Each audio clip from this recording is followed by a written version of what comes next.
Well, good morning, Bakersfield, surrounding communities, everybody watching online on YouTube, Twitch, or Facebook Live. This is the Early Bird Special right here on KGEO Sports Talk, 101.1 FM. I'm Chris Burdick. That's Sparky. Sparky, good morning, my friend. Good morning. Let them know what they're in for. We'll recap last night's NBA games, an exciting Monday Night Raw. We'll have our boy 24KG join us at 8 o'clock like he does every Tuesday. And we have a special little local treat, a longtime friend of the show, Miss Shawna Byers from Fish Lips, from Texas 28, from Muertos, from Two Goats and a Goose. Well, she has a special announcement that she's going to explain and announce this morning right here on the Early Bird Special. And you can call or text in anytime throughout the show at 661-842-2000. And friend of the show is putting it lightly. I've known Shawna since before I was even here in American General Media because I coached her son Hudson in football. And let's just say she wasn't the biggest fan of me at first. Was that like 5 or 6 years ago? Something like that. I mean, God, the kid's now in college, so make me feel graduating. Old. Yeah, graduating college is a good point. Graduating college make me feel old, but I can't wait to talk to her. She has done such an amazing job around Bakersfield. If you are here local, you've probably been to one of her restaurants, if not the one that's going right now, Two Goats and a Goose, which is incredible food. Go down there downtown. It's right there in the alleyway next to the Alley Cat. Do it before you cannot. That's what I'm saying, but we won't go any further so she can tell you what's going on with the changes to the restaurant. We have a ton to talk about in the world of sports. Not even just the wrestling stuff, which we'll get to at 8 o'clock with our guy 24KG, as we had a fantastic Raw, as Sparky just talked about, live from Las Vegas, if you watched it on Netflix last night. But that's not where we're going to start. We're going to start in the NBA because we had 3 Game 2s yesterday, 2 of them ending in interesting fashion, I would say. I like what I saw from the Cleveland Cavaliers yesterday, pretty much handling the Toronto Raptors. And this is why I was excited as a Cavalier fan coming into this series. You heard Chris Flail, I believe, 2 weeks ago, if I'm not mistaken, come on this show and say the Cavs should be worried about the Atlanta Hawks just in case. And if you look at the season record and how that really shaped up, he might have had a point there. He honestly might have. But when it came to the Toronto Raptors, it seems like the Cavaliers have it pretty handily taken care of after games 1 and 2, winning yesterday with a total, I believe it was 115 to 105 or something of that nature. Doesn't matter. All I know is it was a double-digit lead throughout the majority of this game. Donovan Mitchell, Evan Mobley, and James Harden all dropping 25 plus. And I was saying this yesterday as I was watching the finale of the game, or the final parts of the game, I should say. Cleveland needs that every single night. Every single night. Especially if they can work their way to the Eastern Conference Finals and deal with a Boston Celtics team that's going to be red hot at the time and most likely coming off of a 5-game, 6-game win over the Knicks. I know it's technically not set in stone. Anything can happen. And who knows, maybe the Knicks do figure it out this year and Mike Brown's the coach that's able to put it together defensively to slow down the Celtics. And they gotta find them there first. Yes, exactly.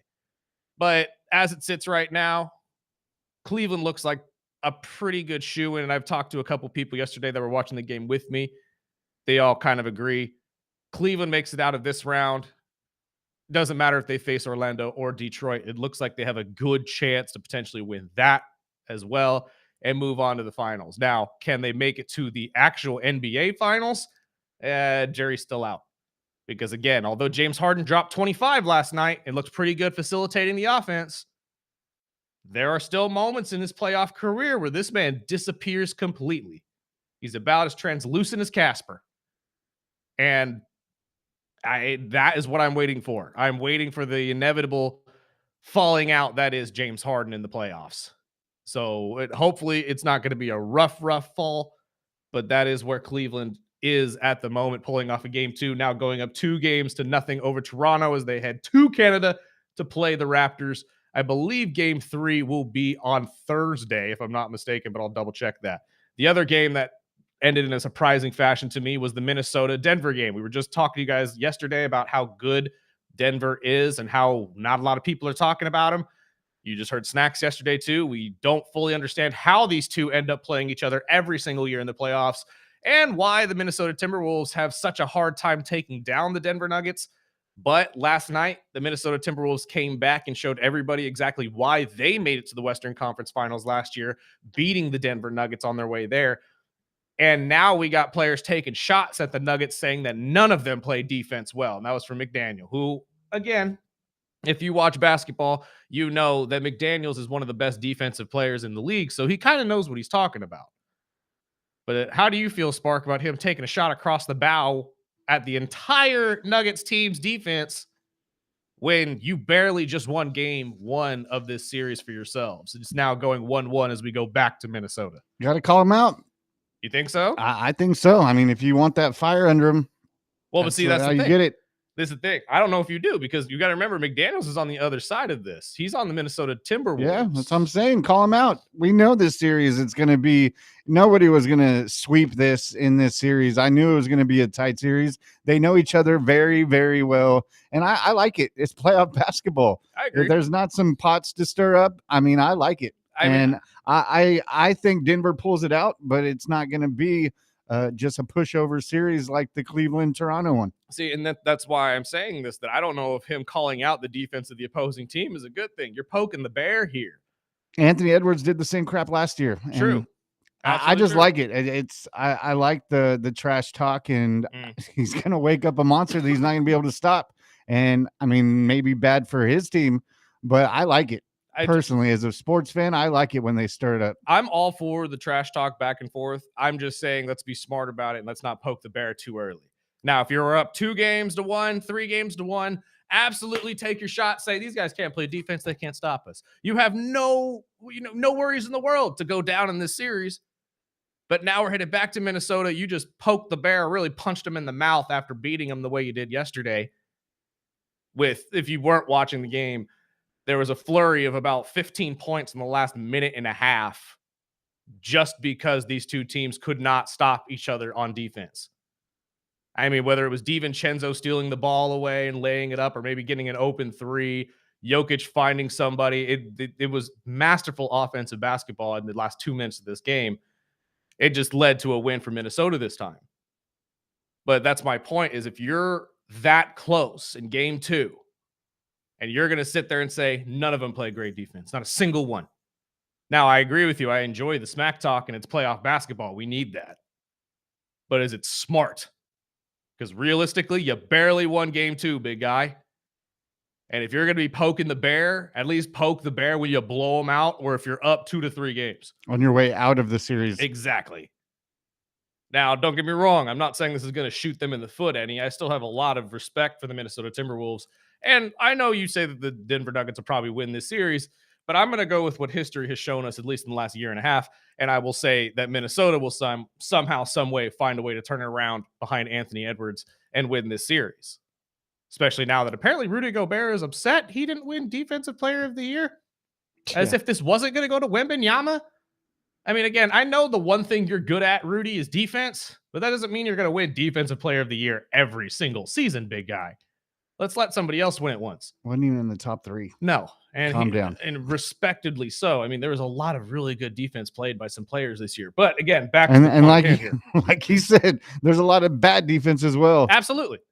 But that's my point is. But I like it just because of the series that are actually going on in the first round. These are one of the few series that I'm watching that I think, okay, this is going to be, 50-50 who can take this series.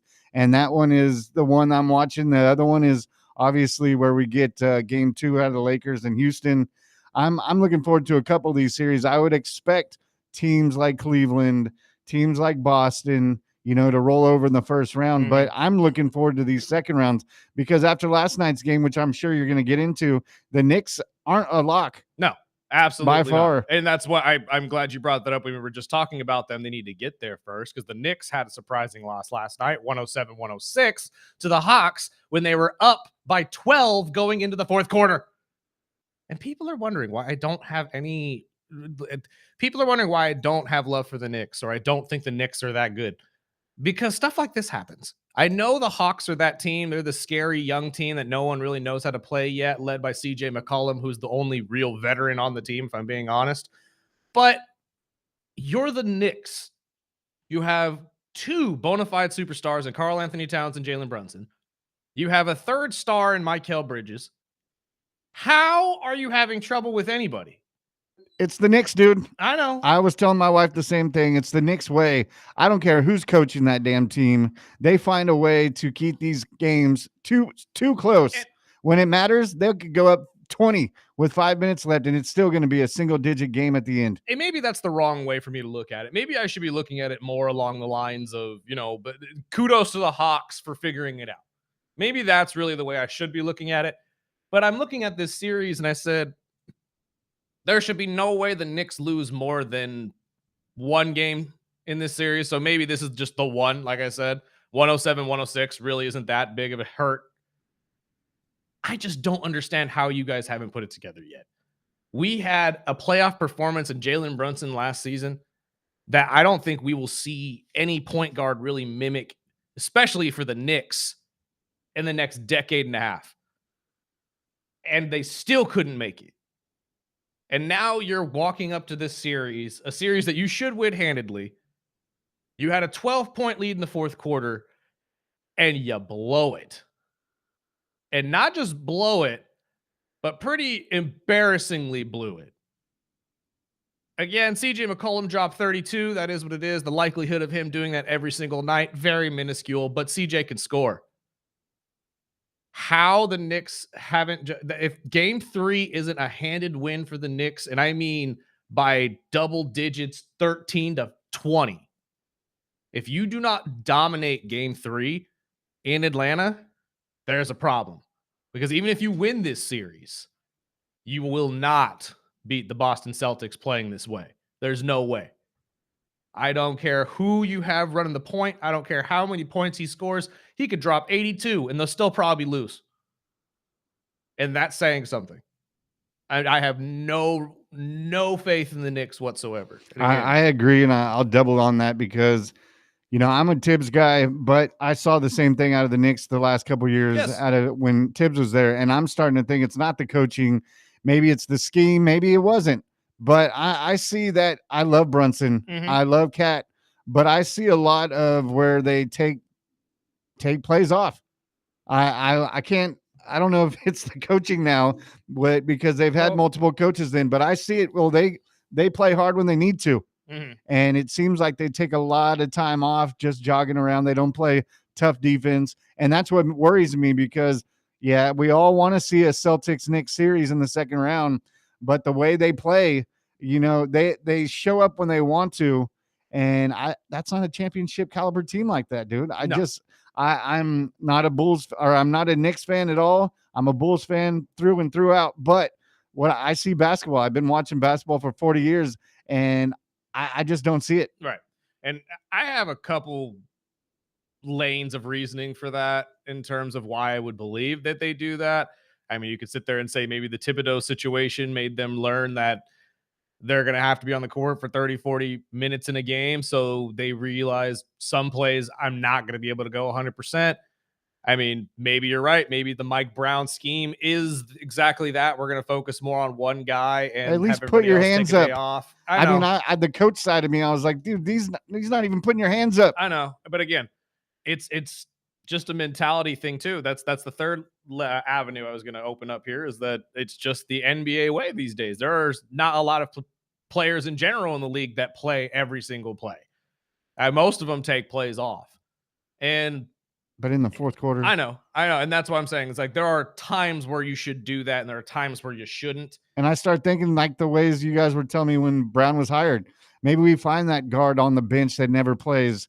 And I'm like, dude, if you're not going to put your hands up and play a little bit of defense, there's a guy on the bench that wants to be on that court so bad.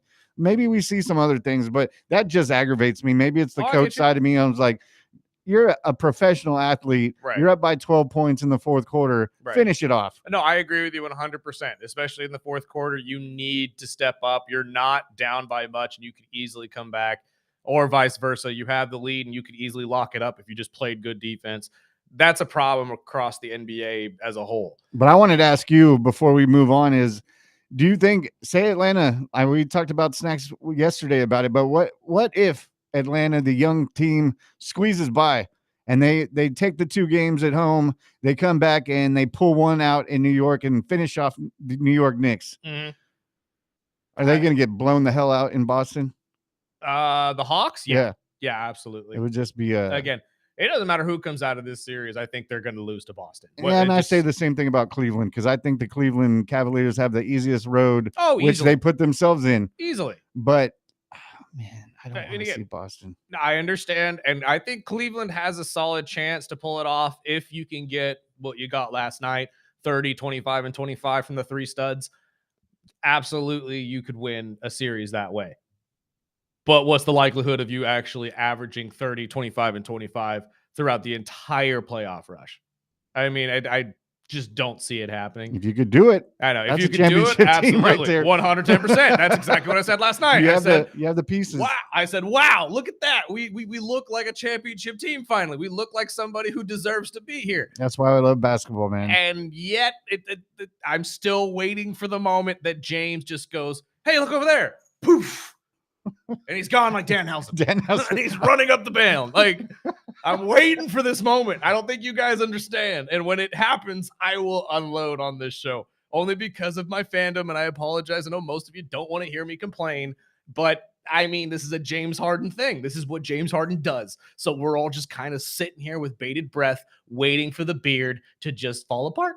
That's all we're waiting to do. It sucks for me because I'm a Cleveland fan and I'm just sitting here hoping and praying that doesn't happen for one season. And then we're the magic season where where Harden maybe figured it out and finally won his ring. I don't know, but I just don't think it's going to happen. It's unlikely, and it grows ever more unlikely every single day. Let's take a break. On the other side, we'll get into Victor Wembanyama capturing his first Defensive Player of the Year in convincing fashion. I hope this means that we're going to hand him the other trophy as well, but let's be honest, it's very rare when both trophies get handed to the same man. So we'll see what happens. Maybe they give him Defensive Player of the Year and they give SGA the MVP again. And we're all just going to be continuing this conversation of which one of these men is the new face of the NBA. Doesn't really matter because for some reason, Americans won't accept a non-American basketball player as the face of their league. We'll get into that on the other side. This is the Early Bird Special right here on KGEO Sports Talk.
Good morning and welcome back.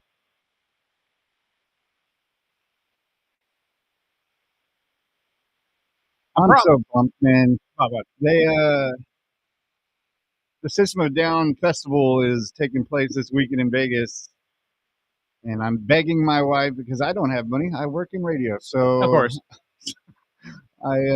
please, baby, please, and Corn and all sorts of badass bands are playing. much fun. Come on, babe. I'll do Good laundry idea. for a month. See, here's the thing. You got to start talking to the girlfriends around town and see how they get the boyfriends to do stuff for them. Because now you're in their shoes. Yeah, I don't think I have the ability to do the Nah, things. probably not. I don't think it But lands the same. she is money wise, so we are not going. Smart. But if people have money, the Sick New World Festival will be in Vegas this weekend with guys like System of Down, Korn, Marilyn So Manson, good. a bunch of great bands. I've wanted to go.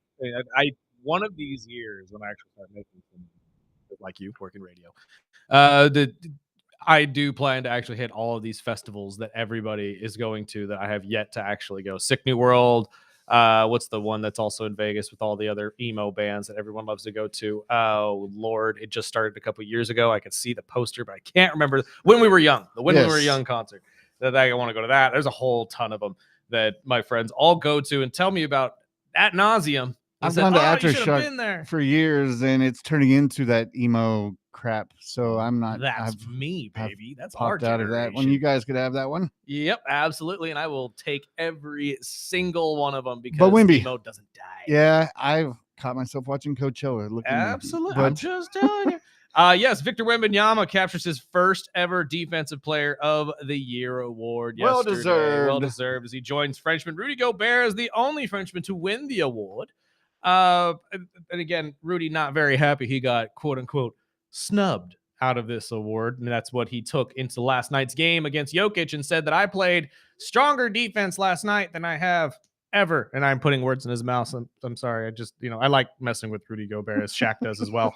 But regardless, Victor Wembanyama, the 7'4" phenom out there in San Antonio, continues to make a name for himself and continues to show everybody why he is going to be the best basketball player in the NBA. Hallelujah. If not this year, next year.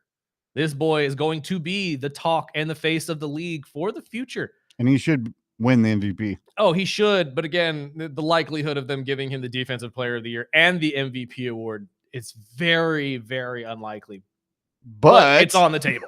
It is if on anybody the table. could. Absolutely. And honestly, if the NBA wanted to make a statement here, that's exactly what I was thinking. They totally should. They should. Because as I said before the break, I don't understand this, but this is a factual thing.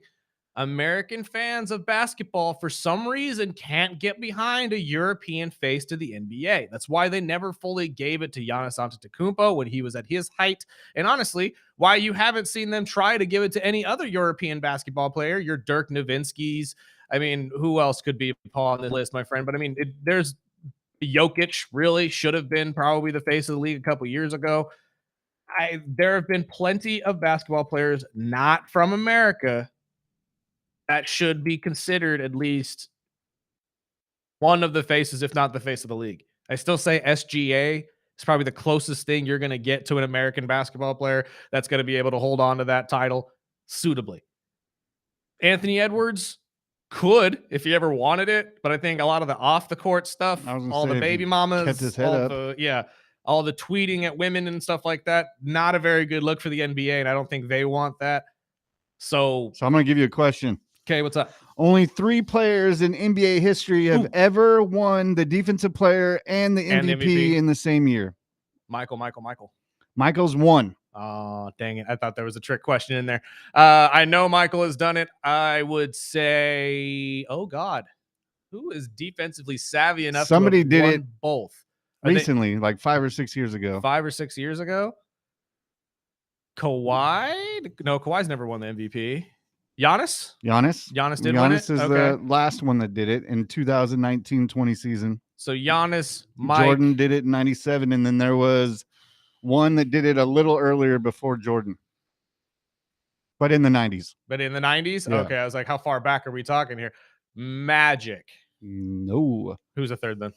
The Dream, Hakeem Of Olajuwon. course. That's a good point. I didn't think about him. But like you just said, if the NBA wanted to make a statement, which they need to, Yeah. I think it would be a great time to give the guy Wemby his love, I'm because just saying. he is proven not only staying healthy this year, but just running through the league. I mean, and he's 22 at this point right now. Imagine the decade and a half of basketball you can have as this guy just continues to lead the Spurs to championships. And I know a lot of Laker fans right now are gagging in their mouth as I say that, but hear me out on this. It doesn't matter who he plays for. It matters how he plays and how he leads the league. We talked about this last week. He is trying to change fandom in basketball. He's trying to make it more interactive. He's trying to make it more lively and energetic, kind of like a college game or a European game. Can you honestly say any other NBA fan has thought about changing the game outside of on the court? Have you heard of any superstar try to change the game from a fan perspective in that way? No, I haven't. This guy could change the league for the better in so many different ways, and nobody's really even thinking about it that way, because all we've really ever seen a basketball player try to do as the face of the league is continue to play at a top level on the court. Wemby is so damn good that he doesn't have to even try to do that. He just plays basketball kind of like Jokic does, and he could do all this other stuff outside of the game that could help build the league into something way bigger than it is right now. Let's take a break. We got to get to our first guest of the day. Shawna Byers is here, the owner, operator of Two Goats and a Goose. She's got some very exciting news she wants to share with all of you here locally. And I'm very excited to give her the platform to share it with you. So we'll get to it right after this break. This is the Early Bird Special right here on KGEO Sports Talk.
Welcome back. Early Bird Special right here on KGEO Sports Talk 101.1 FM. It's time to talk to our first guest, the day. Friend of the show and has been with us since the beginning of Early Bird too. She was giving us what do we call those? Gift cards? We call them gift cards. Here's the reason this show even happened. She's Absolutely. the one that She paid the bills for us. She put that fire under my rear. So. Oh, that okay. Yes, I'll take credit for that. Absolutely. You guys did all your own magic. So yes. Owner operator of Two Goats A Goose here locally in Bakersfield. Shawna Byers is here. Hi. Hi. Good to see you. Thank you for having me. Get this out of the way. You still don't hate me for how bad of a football coach I was to Hudson, do you? Well, you were of a cast of many that were bad football coaches. Absolutely. So that we were was young and dumb. We didn't know. No, what we were you doing just yet. didn't understand football. That's true. That's true. At the time, until I was under the great tutelage of one Adam and Chris Resendez, I did not fully understand what coaching was like. So and it's different, playing and coaching. But you know what? You showed up, and they've got a shortage of officials these days and people that want to coach. So even though you guys were we were awful, slightly horrible. We were awful our first year. We scored what? one touchdown all season. No, well, and I think that was a kick return, if I'm not mistaken. I think so yeah, you guys had the talent. You just anyway. Yeah, we tried. We did what we could. Look where you are now. Exactly. See what we can't do, we just talk about. That's all it is. Absolutely. You, though, have been very successful here locally, obviously as a restaurateur, but you have some news for us, right? Well, I've been very blessed, so thank you very much. This wonderful, not Bakersfield, but Kern County, everyone has blessed me for a little over 25 years of being downtown, and I am retiring from ownership and just, showing up every day to do the thing, but I'm excited. That is awesome. But I'm excited on any adventure I do. I'm a Gemini. Yes. We fall in love another hour and a half later with something else. Trust, so. I'm Gemini as well, loyal. so I understand. We're loyal, but love loyal to a fault, in and out unfortunately. Of love you could just make up. Well, with Two Goats and a Goose, is the restaurant going to be staying open? What's the plan here? This is the last week. We open. I'm doing late. Excuse me, it's morning. No, you're fine. I'm usually only talking with dogs, and so they're used to me sounding stupid in the morning. But we'll be opening at noon Wednesday, Thursday, and Friday, noon to 8. That's our last menu days. So. Been selling a lot of burgers. Absolutely. The last couple of weeks. Man, that's gonna be weird not seeing you guys in that alleyway anymore. It'll be different. Everything's kind of bittersweet, but yeah. I mean, what's next for you? What's in the plans here? I'm gonna take a break. I need to take a little bit of a beat. I've had 25 years, and so I'm just gonna kind of just unwind, breathe for a bit. My son Hudson is graduating from Colorado State University. Congratulations. In May. Degree in mechanical engineering. I've been telling him since he was 10. He's my retirement plan. So we're on track there so far. I think I remember you saying that once or twice at practice. I just said, he's not going to be your all-American football player. This kid's got a brain, but he will give you all his heart. He always shows up. He always and he is all about a team effort. Like what can I do? And I think that's the quality. Like I said, he wasn't blessed with speed, God bless him. And his size was good, but not what needed to be for like center or certain positions. Absolutely. But he had the head for it, and he was very dedicated. So I give props for that. Yes. But he's always just had a great mind for the creative side and the building side. And so I think he wants to go into aerospace, the hypersonic division. Nice. Yeah. So he goes, I want speed. Absolutely. Like, there you go. He's a Top Gun fan, isn't he? That's what it is. A little bit. Fell in love with Tom Cruise a little bit. That's what it is. Okay. Well, I'm probably embarrassing him now. And then what really kind of came out of nowhere was fostering dogs. So that's really just taken a lot of my joyous time. And that's a lot where my heart is. How many dogs are you fostering right now? Well, we have fostered all together. We're on our 26th. Wow. Yes. Holy Our first one was Astrid, and she passed away last month. That was a heartbreak. She was our first, as they call foster fail, when they come into your home and they don't leave. That's all my animals. And that's good. Yeah, she was a Belgian Malinois, and she was rehomed 3 times in 15 days. So she had lots of anxieties and issues. Phenomenal girl. And then from there, we just, okay, well, let's help with this. And I've been working with Bakersfield Strays, but mostly Kern County Animal Services. I'm part of their foster team. It's a great program. They supply everything. It's just to get the dogs a breather, so they can get out of that shelter, get out of that anxiety, get out that trauma sense. Because a lot of those dogs do not do well at all. And just getting them out, and the shelter pays for all the food, all the vaccinations, the spay, the neutering. And it was like, well, I want to keep them all. Well, let's not go with all. Why don't you just keep one for right now for a couple of weeks? Right. They do Streets of Bakersfield, where you can take a dog out for the day or a weekend. Oh, nice. They do slumber party projects. They do all kinds of things to get these dogs, kind of reacclimated to learn to love a good household, learn and trust again. Yeah. Absolutely. So, and you do cry, and I'm more attached to some than others, but that's what Kleenex is for. No, absolutely. And it's something that's necessary, because aren't we at a desperate need beyond for more, desperate, more room in those places too? It's beyond, you know what?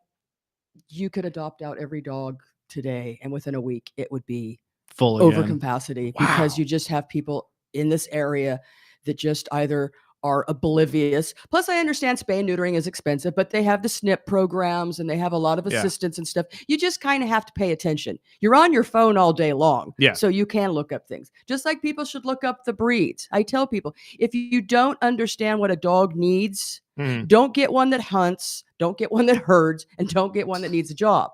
Because nature will take over. Yes. And it's not like, oh, well, I just love this border collie. It's so cute. Yes, they are cute. But a border collie is trained to work. Yes. So if you don't, mentally stimulate them, yes, that's how you lose your backyard, your couch. And sometimes they like to herd the children. Oh, I grew up with a border collie, and trust me, they are the most lovable dog. They're fantastic. But you're right. If you just keep it in the backyard and coop it up all they day, go insane. It's going to tear and everything I tell people, apart. Yeah, it was just like COVID, when everybody's stuck at their home. Dogs are the same way. They have to get out. That's why I tell people, just take your dog on a walk 10 minutes every morning. It could be the same route, but it's the different smells and senses and sights. And so we've had, at one time, our 2 Malinois or 2 English setters, and then whatever.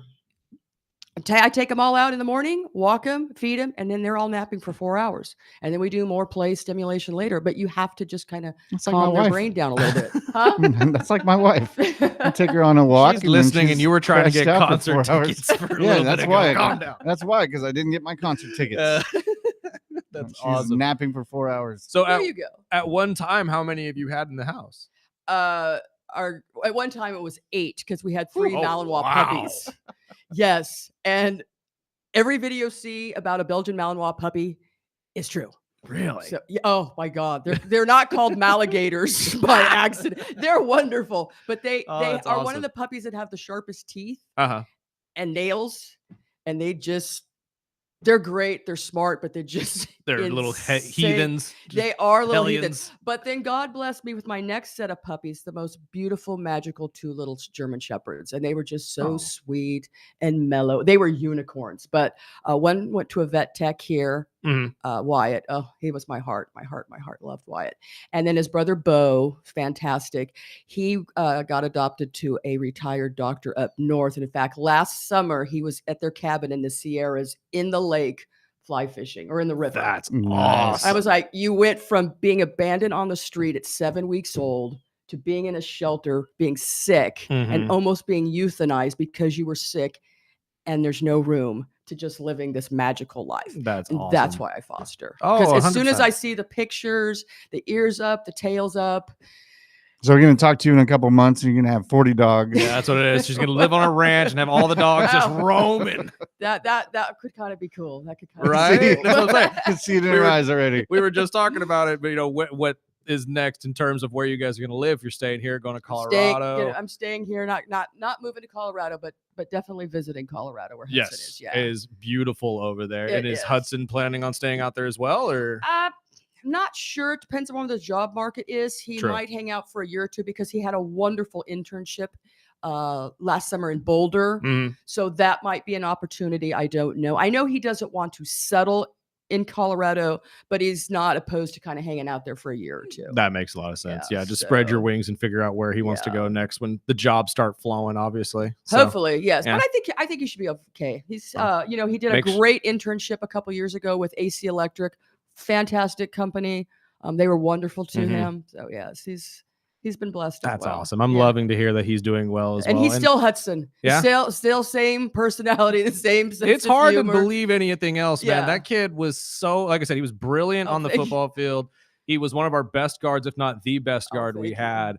And he really was just a joy to be around. I don't think there was a single day where he was. He's very easy. I always tell him he's only challenging maybe 15%, and when that 15% hits, God help you. Yeah. But for the most part, Hudson it's the brain within him, though. It's fascinating that he played guard because my grandfather played guard at Ohio State in the 30s. Oh gosh. And the Ohio State. Look, brother, and now she's gonna have plenty more time to watch Buckeye football. Yes, in fact, I opened and Justin Fields. And Justin Fields, yes. Yeah, I know. My quarterback that's gone to every team. I can have a shirt for every day of the week. Bless his heart. He just needs to go back to Pittsburgh at this point. That's the one spot that actually would be great. But I think they might bump up Will Howard. Yeah, that's Aaron what I Rodgers too. Yeah, I don't know. Aaron Rodgers. Aaron Rodgers. Yeah. I don't think he's coming back. I think he's just gonna hang it up. If he's gonna, why just do it before the draft and let them. Because move on. I think he kind of likes the energy and the drama of it. But I think he has so much knowledge and talent, but he never struck me as, and I'm not proficient in the NFL, but just what I've gathered lately, he's not a leader. Yeah, no, that's fair. Like his teammates have other talked about him. Quarterbacks have been like leaders, and not that he's not good, but he kind of has that, dark horse type of thing. Like, we understand you're amazing, but you can't be amazing on your own. Right. I've heard a lot of his former teammates claim that he's a good leader in terms of playing, but I think you're right. In personality, like going to the media, answering questions, it's not really the guy you want answering. Well, you know what? At that point, you hire somebody to help you with that. Absolutely. 100%. But see, it's much like Tiger Woods. He just doesn't want to let anybody else talk for him at this point. Well, sometimes, people get in their own way. I mean, I've done it myself, so I'm not judging. But a lot of somebody thinks it's an easy fix.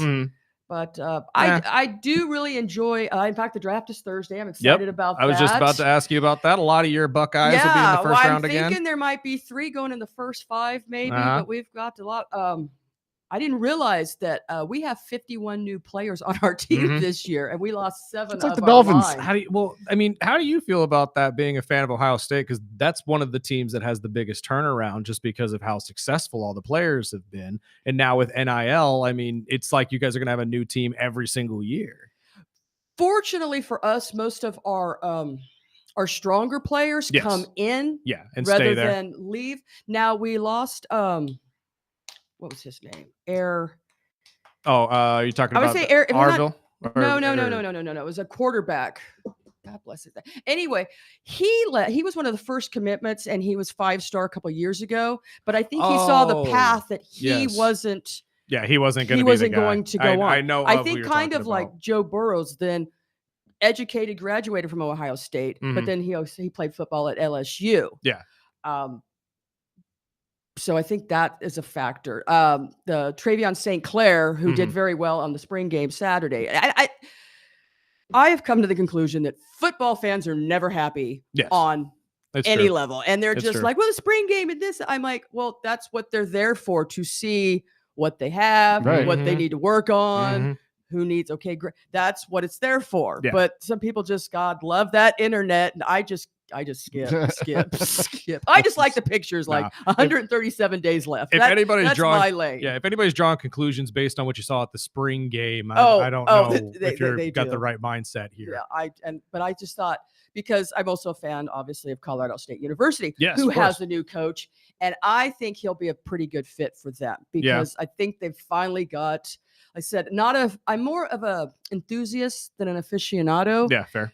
Definitely. I mean, I enjoy the game, but I don't really know so much as I should or want to. What got you into Ohio State football? My grandfather. Yeah, it's got to be the grandfather, man. It's got to be the family member, brother. Got the gold. My grandfather played there the same time Jesse Owens was there. Now, I'm not saying they knew each other, but I just got it. I love the history.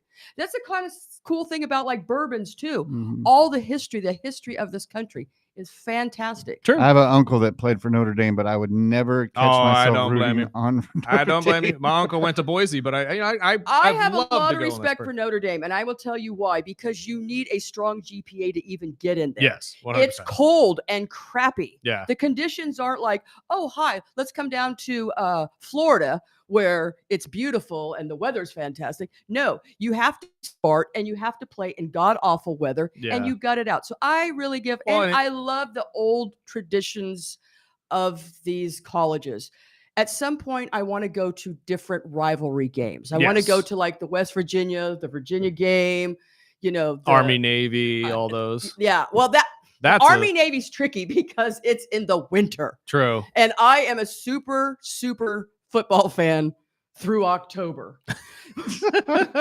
Maybe November with the elements. I don't mind running and hanging out in the snow and the rain. I don't want to stand and sit in the snow and the rain. I do not blame you. And honestly, that would be kind of rough sitting through that one. But sometimes you get an opportunity. Yeah. And you're right. I mean, the rivalry games are really what you want to go see. USC, UCLA. Absolutely. I mean, have you been to Ohio State, Michigan? No, because again, it's in the winter, and I've only so far been to one game, but I'm starting to work on that. That one you might have to power through because that is seen as the biggest rivalry. I would probably do it most likely at home, one because I would want it to be at the home game in the shoe. True. But sometimes the weather's a little bit more forgiving. Not always, but Michigan. But I loved last year with the Brutus, carving in the snow, the script Ohio. That was just glorious. That's awesome. Well, Shawna, we are running out of time, so one more time. When are the last days that everybody can go out to go this to week at Two Goats and the Goose? We're at 1514 Wall Street Alley. We're open Wednesday, Thursday, and Friday from 12 to 8 o'clock. And apart from that, please spay and neuter your dogs. If you have any questions, please call the city shelter or Kern County Animal Services, and let's see if we can help you avoid, an unwanted pregnancy, an illness, a dog being abandoned. They're all busy, but please help wherever you can. Thank you for having me on. Absolutely. Thank you so much for everything you do in the community. And we will have you back on the show, even though you will not have the restaurant. We'll have you on. Football and dogs. Absolutely. Send me in. Anytime. Thank you so much for your time. We appreciate you. My pleasure, guys. Thank you. We got to take a break. KG is coming up on the other side. We'll talk a little wrestling. Plus, we'll get into some of these other stories that we have out of the world of football and basketball before we get you guys out of here for the day. This is the Early Bird Special right here on KGEO Sports Talk. We will be right back in about 5 minutes.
Welcome back.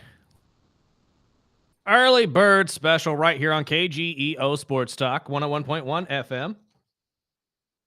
Big thanks to Shawna Byers for joining us. Congratulations to her in her retirement. That's so awesome. And I'm glad that she's able to do all the things that she is passionate about. And hopefully we will see her on the show again very, very soon, especially for those of you who are interested in maybe joining her in fostering some of those dogs. 26 of them. That was incredible. I'm like, wow. Wow. That's a lot of pets. She is having a live show Saturday. Yes. Where they're going to have hot food. You could buy a plate. I think she said pork and beans and salad, but there'll be some live music, and we'll send her on her way. That is what is happening. And of course, you can go to Two Goats and a Goose downtown in Bakersfield if you are here locally, and go get a burger for the last time before they inevitably close their doors on Saturday for good. That is unfortunate. I used to love going there on lunch hours and just sneaking in, grabbing a burger with a friend, or just, going and having a beer when I'm not working. Pork chop bites. I mean, there's all sorts of stuff, but some breaking news out of the NBA. The Chicago Bulls head coach, Billy Donovan, is stepping away. Thank you, baby Jesus. I know you've been waiting for this, but what do you think is next for Mr. Donovan? I believe that there's probably a college team out there that's going to be barking up the tree. I'm sure a few college teams will be reaching out. I think he takes a year off and probably goes back to college. Yeah, we'll see what happens, but I agree with you. This is a necessary move for the Chicago Bulls. They have had a rough season. Which is so weird because when they let go of the GM, they said the next guy coming in is going to be built around what Billy Donovan wants. Which I said, what? Again, there could have been a plan that was the case, that they wanted to keep Billy around, and maybe just towards the end of the season, they realized this wasn't the route that they thought it was going to be. Bring back Tibbs. He is out there and available. And honestly, if there's one guy that could turn around the team defensively, it's probably Thibodeau. It's the last time we had a good team. Yeah. So we'll see what happens when it comes to the Chicago Bulls, especially with the draft looming and obviously them waiting to use the surplus of second-round draft picks they got for drafting and trading most of these guards that they ended up having in this room at the end of the season. I still can't believe there was a moment that the team had, I think, 8 guards at one point? 8. All playing the same position. And this is a basketball team we're talking about. Come on. Let's figure out some big men to come play in Chicago.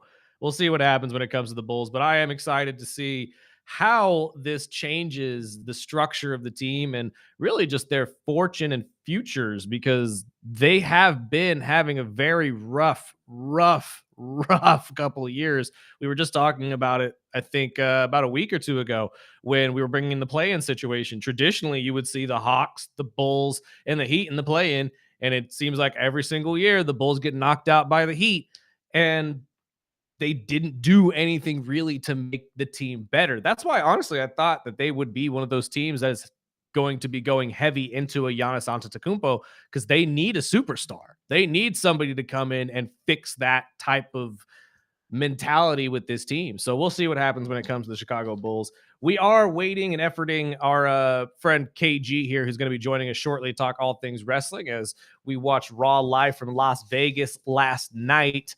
But he's having some camera issues at the moment, so he may be calling in, Spark. I'm not 100% sure exactly which way he wants to go with this.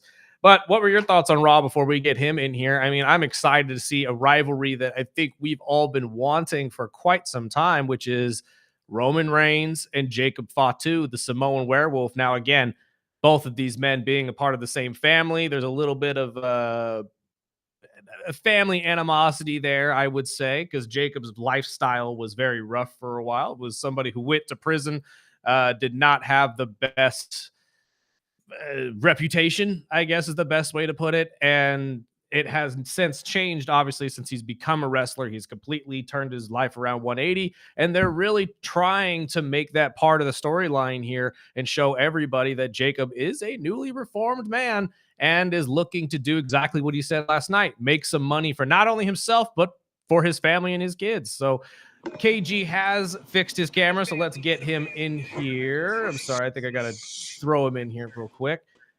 My friend, can you hear us? I'm not sure if we could hear him.